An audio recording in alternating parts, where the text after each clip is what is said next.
in terms of position, in terms of salary and all these kind of things, would represent the perfect deal for Chelsea. There is 48 hours to go, less than 48 hours to go, and then the summer transfer window will be over. And guys, it's a crazy day, yeah? Crazy hours, many things to say, many deals.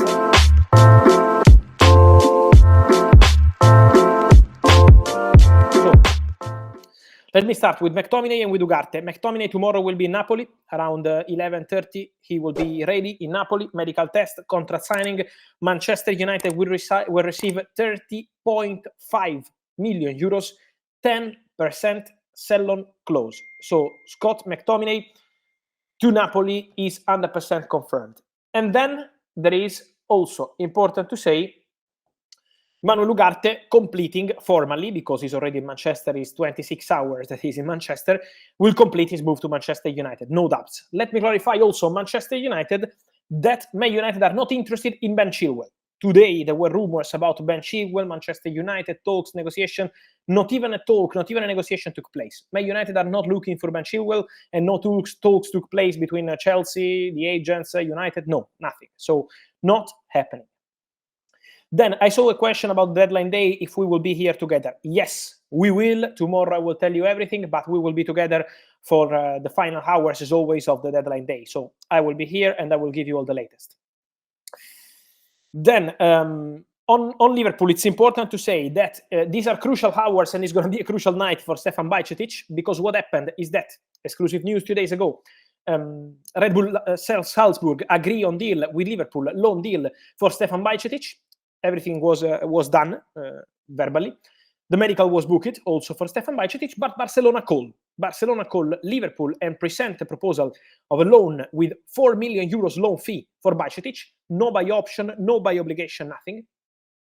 And Barcelona called the player also.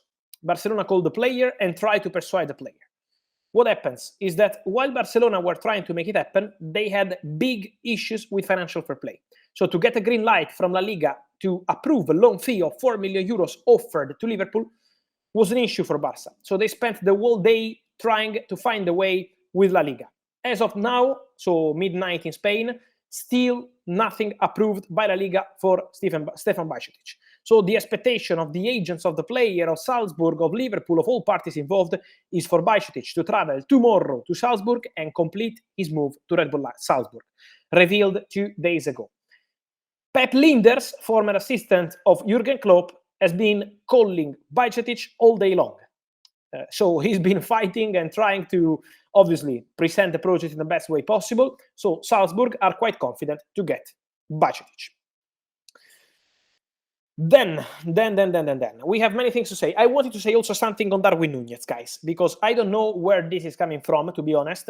Maybe I am too busy on my phone in the final days to check the social media accounts properly, but I have absolutely no idea where it's coming from. I had many questions on my X account, on my Instagram account, everywhere about Darwin Nunez, so I think it's worth saying something on this, because I was calling some of my sources to understand about Darwin. First of all, I saw some rumors about Arsenal. Nothing. There is absolutely nothing between Arsenal, Liverpool, Darwin, the agents of Darwin, nothing. But it's important to say that I saw some report, people sent me some reports. Again, I have no idea where this is coming from, about Darwin pushing to leave Liverpool.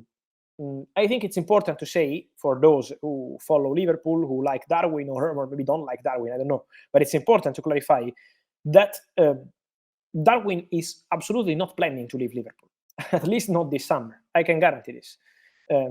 Darwin is really, really focused on Liverpool. Darwin is really happy with Arne Slot, what they had the chance to do in the first weeks together. So very happy with the new approach under the new coach. And so full focus for Darwin on Liverpool. Then obviously this season is going to be important. He wants to feel as an important player, so let's see how the season will go. But for this summer, has never been a possibility for Darwin to leave Liverpool. Never a possibility. And never Darwin has asked Liverpool to go. I can guarantee this exactly from those close to Darwin Nunez. I can guarantee this. So forget about the move for Darwin, and forget about all the rumors you see about Darwin in the recent hours. For Liverpool, just to close this topic, Federico Chiesa is on Merseyside, as you know, guys. The exclusive news is confirmed. I still remember many Liverpool fans were not trusting me on Monday when I was here on playback, telling you Chiesa, Liverpool, breaking the news live here on playback. And many people telling me, I know Fabrizio is the agent pushing Liverpool in the media to go to Barcelona. Guys, Barcelona never made a bid for Federico Chiesa. That's the reality. They spoke to the agents. The player was quite open to listen to Barcelona, obviously, but never made a bid to Juventus. Nothing really concrete. So Liverpool have been really fast. Liverpool have not decided to work on Federico Chiesa on Monday. I gave you the news on Monday, but Liverpool have been thinking of Federico Chiesa for a long time. Richard Hughes has fantastic knowledge of Italian football, and so he knows very well that Chiesa was an opportunity, because Chiesa is still a fantastic player. He's been quite unlucky with injuries, but apart from injuries, I think it's really important and worth to say that Federico Chiesa has been unlucky to be at Juventus under a manager like Massimiliano Allegri, who was playing the style of football which is not properly the style of football for players like Federico Chiesa.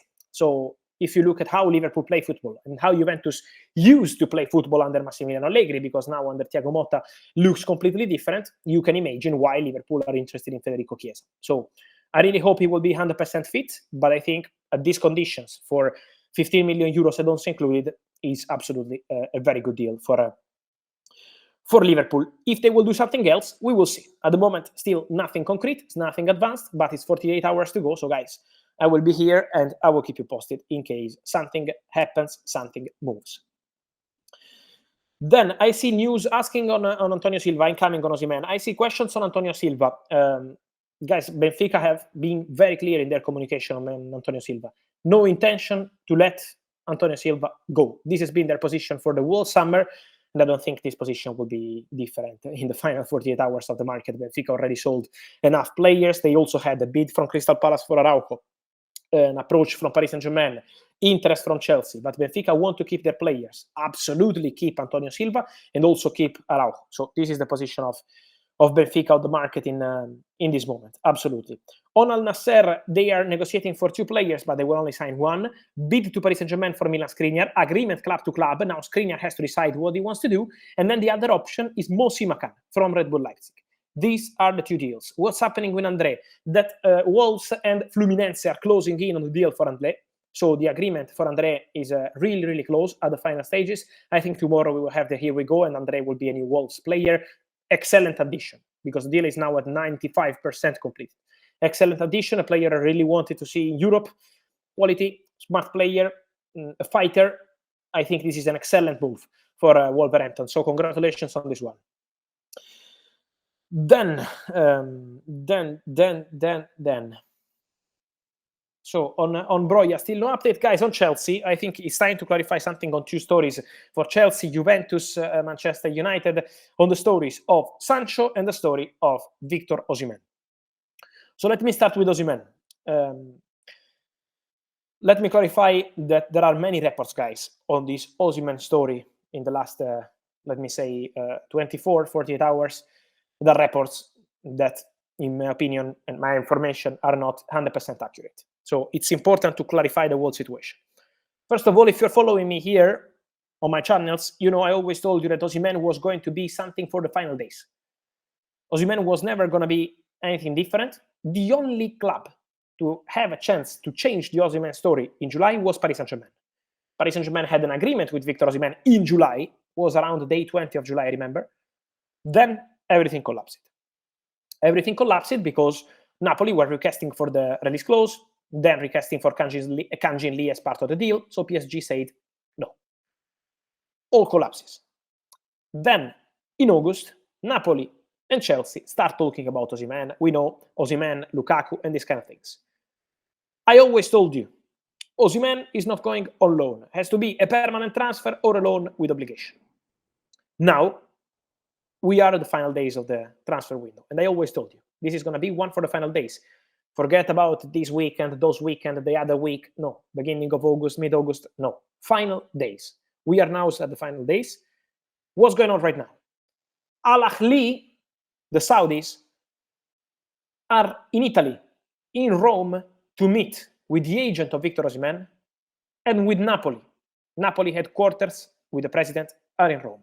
So Al Ahly delegation is now in Rome to negotiate with Victor Osimhen camp and with Napoli. Meanwhile, Chelsea are still talking to Victor Osimhen and his agent. As of tonight, while I'm here live with you, telling you all the latest, Chelsea are still in a negotiation with Victor Osimhen. What's basically going on is that Al Ahly presented a very important proposal to Osimhen. Many people told you, Osimhen doesn't want to go to Saudi. Not true. Not true, because Osimhen never said, no, I'm not coming. The statement of the agent doesn't mean that the player has rejected the proposal. Al Ahly proposal, I told you that, has always been on the table. Al Ahly never gave up for Victor Osimhen. We had reports of Paris Saint-Germain. Guys, Paris Saint-Germain are not existing in this story. Not today. In July, yes, but now it's end of August. PSG don't exist in this story. So when you saw the report 1 day and a half ago saying PSG are going to bid for Victor Osimhen, no, PSG didn't bid and PSG will not bid. Forget about it. This is the position of PSG. That's it. Al Ahly have now made an important proposal because it's worth 25 up to 30 million euros, add-ons included, net per season for the next 4 years. But more than the salary, the most important part, I told you, I think it was Sunday night, is the release clause. Victor Osimhen wanted the release clause as part of the deal with Al Ahly to discuss. And Al Ahly have accepted to include a release clause. So basically, Al Ahly are giving Victor Osimhen everything he wants to go to Saudi. The proposal is there. The proposal is on the table. The salary is on the table. The release clause is on the table. There is absolutely everything on the table needed for Victor Osimhen to go to Saudi. Al Ahly are also negotiating with Napoli. So talks are taking place. But, this is important to say, Chelsea are still not giving up, because the Al Ahly deal will only happen if talks with Chelsea will collapse. So it means that Victor Osimhen, as of tonight, is still talking to Chelsea and is still waiting to see if Chelsea find a way, with all the structure, the wage structure, with a creative formula, to reach a salary proposal that could be an important proposal for Victor and close to the current salary he owns at Napoli. So Osimhen is still talking to Chelsea as of tonight, still giving Chelsea a chance. Forget about deadlines. If you see 24 hours, 40 hours, guys, it's the final 2 days. So it's obvious. If Chelsea want to sign Victor Osimhen, they need to make progress in the next 24 hours. It's absolutely obvious. Otherwise, you can't close the deal on deadline day, reaching an agreement with the player, prepare the contracts, reach an agreement with Napoli. They still have to prepare and structure the deal. So if they want to make something happen, tomorrow has to be a crucial day to make some steps in this direction. So obviously, tomorrow is an important day. But there is no deadline. Victor Osimhen is telling Chelsea his conditions to make the deal happen. And now he's on Chelsea to see if they can make it happen on the salary point of view and on the transfer fee point of view with Napoli. So let's say that Chelsea have a chance. It's on Chelsea, because if Osimhen wanted to go to Saudi, only to Saudi and not to Chelsea, Osimhen had the chance to go yesterday, 2 days ago, because the bid from Al Ahly is there since beginning of the week. Al Ahly made a proposal exactly as Victor Osimhen wants. And now it's on Victor. Victor has to decide whether he wants to wait again, or if Chelsea are not able to reach the package requested, Victor Osimhen will go to Saudi and will play for Al Ahly. So Chelsea absolutely still have a chance. Chelsea are still negotiating with Osimhen, but now is reach the agreement or the player will go to Saudi. So that's the story for Victor Osimhen. Forget about Paris Saint-Germain, forget about all the other options. Now it's between the Saudi contract and Chelsea final chance. I know it looks extremely complicated for Chelsea. It's not easy to compete with the Saudis, but remember that Chelsea are already, let's say, trying to make an effort, because in case Chelsea are able to change the situation and sign Osimhen, this would be on a long term. So no longer a loan. This could be maybe a loan with obligation, but has to be a permanent deal this summer or next summer. So loan with obligation or permanent transfer. Chelsea still have to sign and buy Victor Osimhen. Not a straight loan, not a loan with buy option. And this is already a big change compared to Chelsea saying for a long time, only loan, only loan, only loan. I always told you, Osimhen doesn't want to go on loan, and Osimhen is not going on loan. So that's the point. Guys, stay tuned, because really any moment could represent a crucial moment for Osimhen to tell Chelsea, okay, this is good, I'm coming, or I'm sorry, this bid is not good, I'm going to Saudi. The Saudis are in Rome, the Saudis are talking with the agent of the player, and the Saudis are negotiating the contract with Osimhen, and obviously there is a negotiation on all the details of the contract, but the contract is there. And then, guys, Jadon Sancho. Jadon Sancho is another important part of these 48 hours for the end of the summer transfer window. Because Jadon Sancho is a separate story from Victor Osimhen. So for Chelsea, it's not Osimhen or Sancho. It's not like this. Chelsea consider Sancho as an opportunity and Osimhen as a position they want to cover, the striker. So it's completely separate stories. While they discuss this Osimhen story, at the same time, for Jadon Sancho, there is a discussion with Manchester United. But for Chelsea, the Jadon Sancho story depends on Manchester United. Because the only way for Chelsea to make it happen, at least as of today, then I don't know what's going to happen on deadline day, but till today, has always been the same. Chelsea are open to taking Jadon Sancho if Man United take one of the players who are out of Chelsea project. Raheem Sterling, Chilwell, we say is not part of the conversation, but there are many. But obviously, Raheem Sterling, in terms of position, in terms of salary and all these kind of things, would represent the perfect deal for Chelsea. But will this deal be perfect also for Manchester United? Now it's on United. So United internally are discussing Sterling, what Ten Hag thinks, what the board thinks, what Ineos people think, what the Nashville think. So internal discussion at Manchester United about the Raheem Sterling swap deal topic for Jadon Sancho.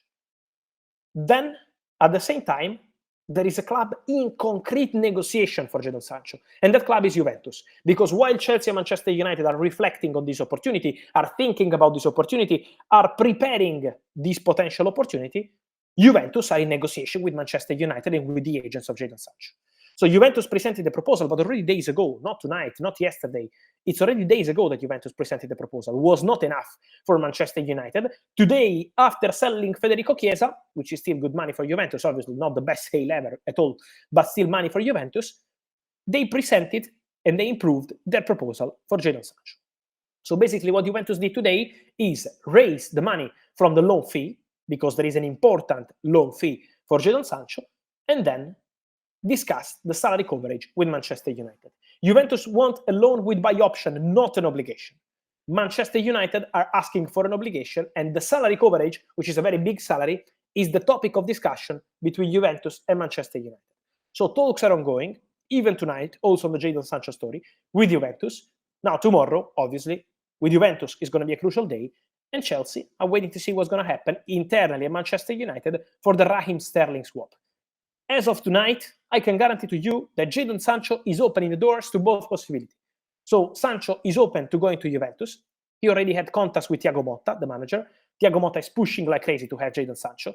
So he's considered the perfect target for Juventus director Giuntoli, for Juventus manager Thiago Motta. So Juve are really pushing. But at the same time, Chelsea are offering a different kind of opportunity, a potential permanent transfer or loan with obligation in a swap deal with Sterling. So if Man United decide to proceed with Sterling, for Chelsea could be the perfect opportunity. So this is the point of the negotiation. Talks are taking place, guys. Any moment could be absolutely important. And stay tuned also on this one, because any moment could be absolutely, absolutely crucial. Then, on Dani Ceballos is another important topic of today, because for Dani Ceballos, things could happen in the final 48 hours. Yes, but it's not guaranteed at this stage. It's not guaranteed in the sense that Real Madrid will consider the opportunity to let Ceballos go only in case they receive a proper proposal. The player is open to leaving. This is true. So Dani Ceballos is open to considering his options ahead of the end of the summer transfer window. So Ceballos is considering opportunities. Ceballos is aware of the interest of several clubs. For example, I'm told there is interest from Monaco in France, and there is strong interest from Betis in Spain. Betis are obsessed with Dani Ceballos. So Betis have two options on the table. Dani Ceballos, Joe Lo Celso. Betis want to do an important signing in midfield, also because Fekir is leaving. So Lo Celso is a possibility from Tottenham, and Dani Ceballos is another possibility. So for Ceballos, they are discussing with the player side, trying to see if they can find a way, and then hoping for Real Madrid to give a green light. So let's follow this one, and we will understand the future of Dani Ceballos in the next 24 hours because it's going to be important. On Thomas Araujo, as I told you guys, Benfica really fighting to keep the player at the club. So there was a bid from Crystal Palace. Palace made an official proposal to Benfica. It was last week, rejected. Then Paris Saint-Germain interested, but for PSG it's only possible to go for Araujo if they sell Milan Skriniar to Al Nassr. And at the moment, PSG have a deal in place with Al Nassr for Milan Skriniar. Agreement done. But no agreement between the club and the player. Al Nassr are still waiting for Skriniar to say, yes, I'm coming, or not, I'm not coming. So it depends on Milan Skriniar. If Milan Skriniar leaves, PSG dream target is Thomas Araujo, but it's complicated because Benfica don't want to let the player go. And Chelsea also know that because Chelsea are there. Chelsea like Thomas Araujo, but at the moment, for Chelsea depend on outgoings. So one defender has to leave. Chelsea hope that it will be Chalobah because Chalobah is considered out of the project. Let's see if they find a solution. But Benfica insist they don't want to sell Araujo before the end of the transfer window. I see by Arena Steps saying recycling. My friend, if you want, I can come here and invent stories. If you want, I can do that. But every time I'm coming here, every time of the day or of the night, I'm coming here and telling you what I know and what's my information. You had many informations here, many this summer, I think. Every single day, not even one day not giving information. So if you want me to come here and invent stories just to create hype, that's not me. If you want the information, what's going on right now, I can't invent stories on Sancho, Osimhen, or Messi, or Ronaldo. This is not me. So I'm coming here and I'm telling you what's going on. If you're happy, well. If you are not happy, bye. That's it. Then Simakan, this is a good question. Simakan, is the plan, it's not nice to say plan B because these are two options on the same level, but Al Nassr have Mo Simakan on top of their list if Milan Skriniar deal collapses. So Mo Simakan could go to Saudi Arabia. At the moment, I'm not aware of any concrete contact with any other English club. Yeah, obviously, some clubs called to understand the situation of Simakan, but at the moment, no English club presented an official proposal for Simakan. Look, for Arsenal, I see many Arsenal fans because, guys, there is still a feeling that Arsenal could do something for a winger, but it's important to understand, first of all, what happens with Reiss Nelson. If there is a club in the final 2 days prepared to sign Reiss Nelson, and in that case, for Arsenal, could be an opportunity to bring in one more player. But Arsenal have been exploring the market of wingers in the recent days. But forget, guys, on names like Nico Williams. You see, for example, the guy before once was saying recycling. I can come here and say, Arsenal, maybe on Nico and these kind of things. No, guys, no. I have many questions from Arsenal fans on Nico Williams. Arsenal are not signing Nico Williams. Arsenal are not negotiations for Nico Williams. Nico Williams is not on the market in the final days. Nico Williams is staying at Bilbao. And for Arsenal, in August was never a possibility. Arsenal were one of many clubs interested in June and July after the Euros, attracted by this possibility. But Nico made the decision, stay at Bilbao. And Arsenal respected that. So Arsenal are looking for an opportunity, if there will be an opportunity. Otherwise, they can stay with the current squad. For Arsenal, tomorrow could be the day for a new goalkeeper, Juan Garcia from Espanyol. Because as I always told you, in case Ramsdale leaves, Arsenal will go for a new goalkeeper, and the goalkeeper they want is Juan Garcia. Ramsdale is going to Southampton, £25 million, deal done tomorrow, medical and travel. For Arsenal, they know that they have an agreement with Juan Garcia because there is an agreement on the contract. Now they have to sort the deal with Espanyol. There is a release clause, so Arsenal count on the release clause as an opportunity to close the deal fast. And then we will be following this one. But I think Juan Garcia to Arsenal is happening. Mike, thanks a lot for your nice messages. I appreciate your love, guys. Really, really, really appreciate that. Jonathan Ta. For Jonathan Ta, guys, for Bayern, it's important to understand what happens with Kingsley Coman. Today, we had some rumors on Kingsley Coman deal done with Al Hilal in the sense that Kingsley Coman accepted the bid from Al Hilal. Rumors, I think, coming from France. No. Kingsley Coman, as of tonight, has not accepted any bid from Al Hilal or any other club. Kingsley Coman is still considering his future, including a small but still there chance to stay at Bayern. So Kingsley Coman's situation is still 100% open. Then, if Coman leaves, for Bayern could be easier to try enter the race again for Jonathan Tah. If Coman stays, could be complicated. Barcelona have an excellent relationship with the agent of Jonathan Tah, which is one of the biggest agents in the world, Pini Zahavi.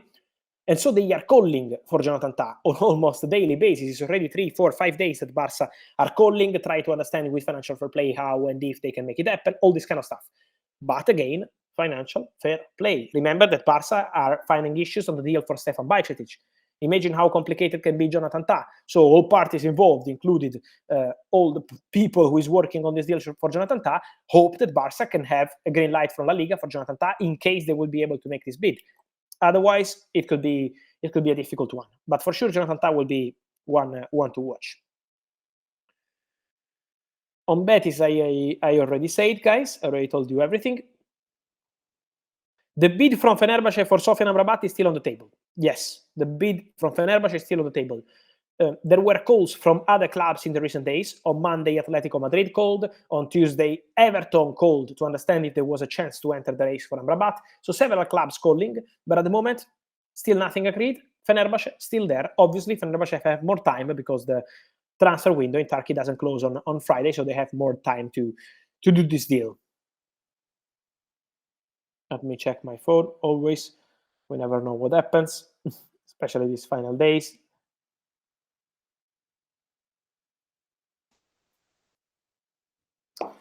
Then, no, Kimmich is staying at Bayern. I don't see any changes for Kimmich. That's the point. Then Chiesa medical, my friend, for the medical now is on Liverpool. The player is there having his medical, now is on Liverpool, and Chiesa, I can't control the medical. I gave you the exclusive news, I gave you the update, then I will let you know as soon as everything is okay on the contracts, but I really think that Liverpool are absolutely calm on this one. Then, Gabriel Mack update. Look, Chelsea now are very busy with all the stuff with Osimhen and all the rest. Sancho, so we will see on Gabriel Mack. Is something that is already at very advanced stages with Gremio, but Chelsea have time to close this deal. So I think after the end of the European window, we will see what happens with Gabriel Mack, but this is one for the future, of course. So Chelsea keep working on that one. Porto fans, I think you had a fantastic and exciting window, Porto fans, because after the Omorodion surprise, I gave you a here we go tonight. Neuen Perez from Udinese to Porto. Here we go. The player is traveling tomorrow morning from Italy to join Porto. So deal done. Chelsea option if Osimhen doesn't work. I will be honest with you guys. I saw many reports in the recent days, obviously, because Chelsea are looking for a striker. But Chelsea are still, while I'm talking to you, working on this Osimhen deal. Chelsea are still trying for Osimhen. So as of tonight, they are still trying. So before activating other options, Chelsea want to make sure that they did all the best possible financially for Victor Osimhen. So that's the point. I don't want to come here and tell you 5 names because I don't like it. So if the Osimhen deal is not happening, we will see who's going to be the striker they want. For sure, we have many names. My feeling, I will give you my feelings, okay, for these final minutes we are together. My feeling is that John Duran is getting really complicated because John Duran is a player they wanted in June, but it's getting really complicated because Aston Villa would need to find the replacement, and for Aston Villa to find the replacement for John Duran in the final hours at this point is going to be complicated. So I think John Duran, really difficult. Still super appreciated by Enzo Maresca and all people at Chelsea, but super difficult. Ivan Toney is an opportunity. I think Ivan Toney can be the typical opportunity for the final hours, because if some of these clubs are interested in a striker and the striker is not available, Ivan Toney is there. And so Ivan Toney could be an opportunity for Chelsea and for other clubs. But as of tonight, Chelsea are still trying to find a way to convince Victor Osimhen. Of course, in a fight with the giants from Saudi because they are offering crazy money, but still there. 25 million euros plus 5 in add-ons from Saudi. A big proposal with a release clause included, but Chelsea still talking to the player. So we will see. Then, Gertruida to Aston Villa depends on the outgoings. If Aston Villa sell at least one player, Gertruida can still join the club. Not easy, but they are still trying. Gabri Veiga to Atletico Madrid, I think is too expensive, the loan. So I don't think it's going to be easy at all or affordable for Atletico Madrid. Then I see many questions on Billy Gilmour, guys, but the injury of Matt O'Reilly created the problem to this deal. So at the moment, it depends on Brighton. Napoli are waiting to understand what Brighton want to do. And the player is waiting too, because the player wants to go to Napoli. But now depends on what Brighton want to do. Fab, thank you. In June, we have some rumors about Jonathan David for Chelsea. Nothing new on him. I never mentioned Jonathan David and Chelsea, so you don't have to ask me. It was never reported by me. So nothing. Then, well, I think we said it all. It was a very long live with many things said. Guys, I will go back to my news because my phone is already with many calls I lost, even if it's almost 1 a.m. here in Italy. Guys, see you tomorrow. Tomorrow I will be back here updating you on all the latest. It was a crazy day, yeah? Crazy day with many things happening. Tomorrow is going to be mad. So get ready. Guys, see you soon. Thanks as always. And here we go. Ciao.